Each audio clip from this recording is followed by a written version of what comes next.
Mamlaka nchini India zimethibitisha kuwa watu 133 wamefariki hadi sasa kufuatia ndege ya abiria ya Air India iliyokuwa inatokea nchini India kwenda London nchini Uingereza kuanguka na kuwaka moto leo Juni 12 mwaka 2025 katika eneo la Ahmedabad, India, muda mfupi baada ya kupaa ikiwa na watu 242.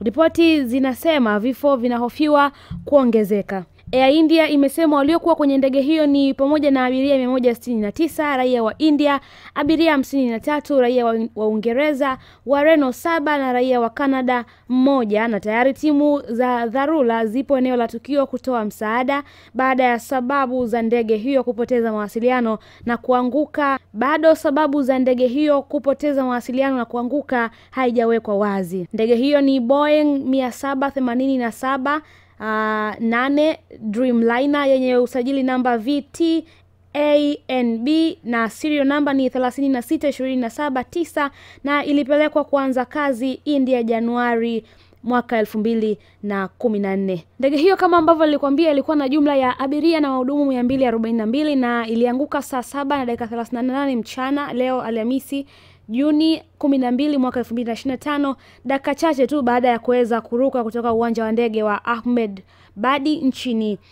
India. Sasa tayari viongozi mbalimbali wameweza kutuma salamu za pole kwa waathiriwa wa ajali hiyo. Miongoni mwao ni Waziri Mkuu wa India Narendra Modi, ambaye ameeleza kupokea taarifa ya ajali hiyo kwa mshtuko mkubwa. Kuna janga limetokea Ahmedabad, limetuhuzunisha na kutuumiza.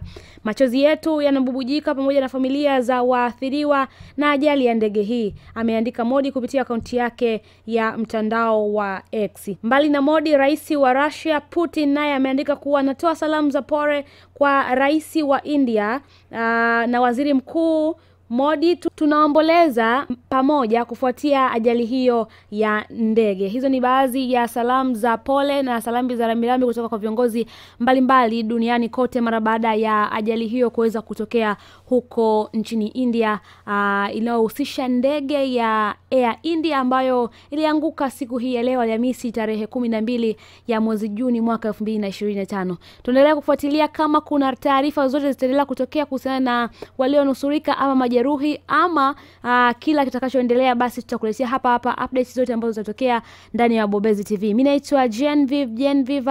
Endelea kutufuatilia kwenye mitandao yote ya kijamii, Instagram pamoja na TikTok pamoja na hapa YouTube. Subscribe kama bado hujafanya hivyo ili uwe wa kwanza kuweza kuzipata taarifa.